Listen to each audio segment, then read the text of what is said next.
ओम शांति। गणपति बप्पा का नाम सुनते ही भारतवर्ष में मनाया जाने वाला गणेश चतुर्थी का पर्व याद आ जाता है। गणेश चतुर्थी से अनंत चौदस तक जो विशेष गणपति के पूजा आराधना का कार्य भारत में भक्त लोग करते हैं। अनेक देश विदेश में भी अब गणपति की पूजा की जाने लगी है, क्योंकि गणपति का जो विशेष शरीर बताया गया है, जो उनका मुख बताया गया है, उससे विशेष हमें अनेक प्रकार की शिक्षाएं मिलती हैं। क्योंकि भारत के जो भी धर्मशास्त्र हैं, भारत के जो भी देवी देवताओं के चित्र हैं, उनके पीछे अनेक आध्यात्मिक रहस्य छिपे हुए हैं, जिन्हें यदि हम जान लें तो अनेक विशेषताओं से हमारे जीवन को भर सकते हैं और गणपति जी के स्वरूप को स्वयं में धारण कर सकते हैं। भारत में काफी बड़ी संख्या में लोग गणपति की पूजा अर्चना व साधना करते हैं और अन्य बहुत से लोग जिनके वे इष्ट नहीं हैं, वे भी मुहूर्त अथवा शुभ अवसरों पर सभी धार्मिक आयोजनों का प्रारंभ गणपति की ही स्तुति से करते हैं। लाखों करोड़ों व्यापारी अपने बही खातों के प्रारंभ में अथवा अपने व्यापार की गद्दी के निकट स्थल पर स्वास्तिका का चिन्ह अंकित करते हैं, जिसे वे गणपति का सूचक शुभ तथा लाभप्रद मानते हैं। इस प्रकार हम देखते हैं कि लोग गणपति को सभी देवताओं में प्रथम स्थान देते हैं। अपने कार्य की निर्विघ्नता के लिए अर्थात निर्विघ्न समाप्ति के लिए उनकी पूजा अर्चना करते हैं। अब तो हर साल कहते हैं कि गणपति बप्पा मोरिया, पुंडच्य वर्षी लक्षरिया। अगर आप गणपति को ध्यान से देखेंगे तो उनके हाथ, उनका मुख, उनकी हर इंद्रियां कुछ अलंकार लिए हुए हैं। कभी आपने सोचा है कि ऐसी आकृति वाला कोई मनुष्य हो सकता है? तो आइए इस विचित्र गणपति के देह के बारे में अनेक जानकारियां जो आध्यात्मिक रहस्य छुपे हुए हैं उन्हें जानते हैं। सर्वप्रथम गणपति जी के हाथी के शीश के बारे में जानेंगे। मनुष्य को जितने पशु पक्षियों का ज्ञान है, उसमें से हाथी ऐसा जीव है जिसे बुद्धिमान माना जाता है। हाथी का सिर विशाल होता है और यह मान्यता प्रचलित है कि हाथी की स्मृति बहुत तेज होती है। वो अपने माहौल को भली भांति जानता है और उसे परख सकता है। इसलिए अंग्रेजी में कहावत है, as wise as an elephant and as faithful as elephant. जिस मनुष्य को आत्मा और परमात्मा का स्पष्ट ज्ञान हो और जिसे सृष्टि के आदि मध्य अंत का भी बोध हो, उसे संस्कृत भाषा में विशाल बुद्धि कहा जाता है। और ऐसा विशाल बुद्धि व्यक्ति जिसे परम पिता परमात्मा की स्मृति बनी रहे और जो परमात्मा के प्रति निश्चयवान एवं श्रद्धावान भी हो, उसके सिर को भी हाथी के सिर के रूप में चित्रित करना युक्ति युक्त होगा, अर्थात बड़ा शीश, विशाल बुद्धि, जो गणपति जी में दिखाया जाता है। हाथी की सूंड अर्थात तुंड। आपने हाथी की सिर की बात तो समझ ली, पर शिव पुत्र को सूंड क्यों दी गई है? अगर सूंड की विशेषताओं पर ध्यान देंगे तो देखेंगे कि ऐसा करना तो ठीक है। आपको मालूम होगा कि हाथी की सूंड इतनी मजबूत और शक्तिशाली होती है कि वो वृक्ष को भी उखाड़कर सूंड में लपेटकर ऊपर उठा लेता है, अर्थात वह बुलडोजर और क्रेन का कार्य एक साथ कर सकता है। वो सिर्फ वृक्ष जैसी स्थूल चीज को ही ग्रहण नहीं करता, बल्कि सुई जैसी सूक्ष्म चीज को भी उठा सकता है। इसी प्रकार आध्यात्मिक ज्ञानवान व्यक्ति भी अपनी स्थूल आदतों को जड़ से उखाड़कर फेंकने में सक्षम होता है तथा सूक्ष्म से सूक्ष्म बातों को भी धारण करने के लिए और दूसरों को सम्मान, स्नेह तथा आदर देने में कुशल होता है। अपने संस्कारों को मूल से पकड़कर फेंकने के लिए हाथी तथा उसके सूंड जैसी आध्यात्मिक शक्ति चाहिए।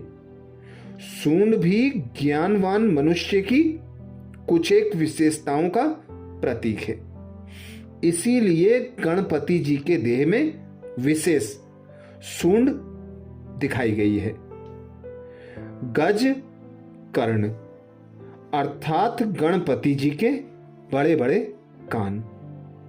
हाथी के कान तो पंखे जितने बड़े होते हैं। भला किसी ज्ञानवान को इतने बड़े कान लेने की क्या आवश्यकता है?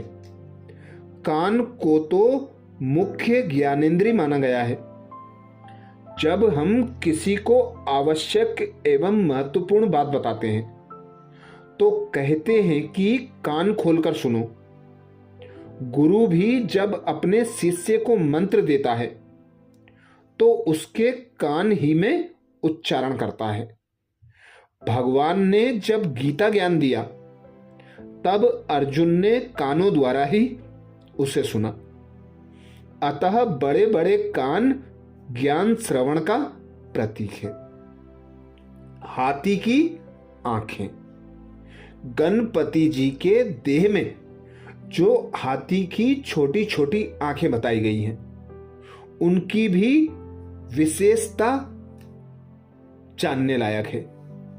गणपति की आंखों को हाथी के समान चित्रित करने के पीछे गहरा आध्यात्मिक रहस्य है। हाथी के नेत्रों की यह विशेषता है कि उसे छोटी चीज भी बड़ी दिखाई देती है। जैसे उल्लू की आंख की एक अपनी विशेषता यह है कि उसकी आंखों की पुतलियां सूर्य की रोशनी में चुंधिया हो जाती हैं, इसलिए वो उसे बंद कर लेता है। बिल्ली की आंखों की विशेषता यह है कि वो रात्रि के अंधेरे में भी देखने में सक्षम रहती है। वैसे ही हाथी के आंखों की ये विशेषता है कि छोटी चीज भी उसे बड़ी दिखाई देती है। अगर उसे छोटी दिखाई देती तो वो सबको अपने पैरों के नीचे रोनता हुआ चला जाता।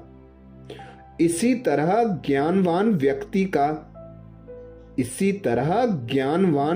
का भी अपना एक विशेष गुण होता है कि वो छोटी में भी बड़ाई देखता है। इसलिए हरेक की महानता उसके सामने उभर आती है। इसलिए वो हरेक को आदर देता है, सदा विशेषताएं ही देखता है। अतः ज्ञान के नेत्रों को इस गुण के कारण हाथी के नेत्रों के समान चित्रित करना ठीक है। गजवदन अर्थात गणपति जी का बदन। हाथी के कान, नाक, सूंड बड़े बड़े हैं और उसे स्वयं इतना बड़ा दिखाते हैं जिसे देख कोई विपरीत व्यक्ति घबरा जाए।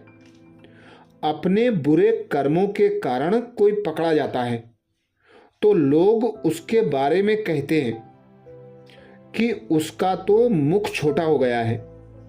जब कोई कमजोर हो जाता है तब भी उसके बारे में कहते हैं कि इसका तो मुख ही आधा हो गया है। इस प्रकार बड़ा मुख अच्छे कर्मों के कारण, निर्भयता और आत्मिक शक्ति के कारण सामर्थ्य का प्रतीक है। इसीलिए गणपति जी का मुख बड़ा बताया जाता है। एक दंत हाथी के बाहर निकले हुए 2 दांत होते हैं जो दिखाने के होते हैं। इस संसार में दूसरे लोगों के द्वारा थोड़ा सा भी विघ्न ना पड़े, उसके लिए यह ख्याल रखकर चलना पड़ता है ताकि वो ऐसा ही ना समझ ले कि हम उसके विघ्न डालने पर कोई कदम नहीं उठाएंगे। अपने कार्य को सुचारू रूप से चलाने के लिए हमारे पास भी साधन, संपर्क और सामर्थ्य है। ऐसा भी कुछ रूप रखना होता है। अपने बचाव के लिए 2 दांत तो ना सही, 1 दांत तो हमारे पास भी है। लोगों को यह मालूम रहे कि वे उल्टा कदम उठाने से टल जाते हैं। यह 1 दांत किसी को हानि पहुंचाने के लिए नहीं, ना ही दूसरों को भयभीत करने की रीति का प्रतीक है, बल्कि यह एक नीति है। ये सूझबूझ और दूरदर्शिता का प्रतीक है। एक हाथ में कुल्हाड़ा। गणपति जी की 4 भुजाएं दिखाई जाती हैं। उसमें से एक हाथ में कुल्हाड़ा दिखाया जाता है। कुल्हाड़ा तो काटने का साधन है। ज्ञानवान व्यक्ति में मोह ममता के बंधन काटने और पुराने संस्कारों का मूलच्छेदन करने की क्षमता होती है। उसी का प्रतीक ये कुल्हाड़ा गणपति जी के हाथ में दिखाया जाता है। दूसरे हाथ में बंधन अर्थात रस्सी। गणपति जी के दूसरे हाथ में बंधन दिखाया जाता है, जो इस बात का प्रतीक है कि दैहिक बंधन को तो ज्ञान रूपी कुल्हाड़े से काटना है, लेकिन स्वयं को दिव्य नियमों रूपी बंधन में बांधकर रखना है, अर्थात मर्यादा में रहना है। यह शुभ बंधन है जिसमें मनुष्य अपनी ही भलाई के लिए बंध जाता है। वास्तव में इसे बंधन नहीं, संबंध कहना चाहिए। मोदक। मोदक शब्द लड्डू का भी वाचक है और खुशी प्रदान करने वाली वस्तु का भी नाम है। लड्डू बनाने के लिए चने को पीसना, भिगोना, भुनना पड़ता है, तब कहीं जाकर वह प्रिय पदार्थ बनता है।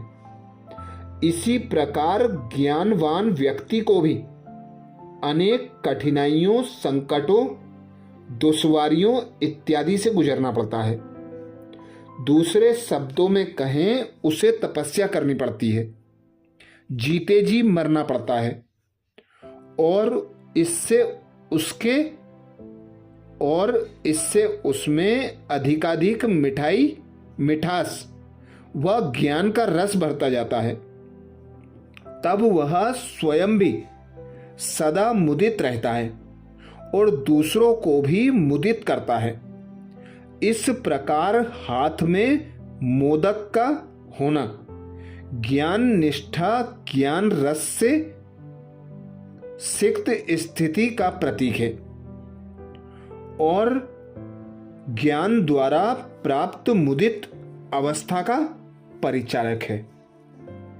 वर मुद्रा। गणपति जी का एक हाथ सदा वर मुद्रा में प्रदर्शित किया जाता है, क्योंकि वो ज्ञानवान व्यक्ति पूर्वोक्त लक्षणों को धारण कर लेता है। वो दूसरों को भी निर्भयता और शांति का वरदान देने के सामर्थ्य वाला हो जाता है। उसकी स्थिति ऐसी महान हो जाती है कि वह अपनी शुभ मंशा से दूसरों को आशीष प्रदान कर सकता है। अतः वरद मुद्रा वाला हाथ भी ज्ञाननिष्ठ स्थिति की निशानी है। इसीलिए गणपति जी का जो देह बताया जाता है, उससे हमें अनेक प्रकार की शिक्षाएं मिलती हैं। इन शिक्षाओं को सदा स्मृति में रखेंगे, उसे अपने जीवन में धारण करेंगे, तो हमारा जीवन सफलताओं से, सुख शांति से भरपूर हो जाएगा। अच्छा, एक बार फिर गणेश चतुर्थी की सभी भाई बहनों को हार्दिक हार्दिक शुभकामनाएं। ओम शांति।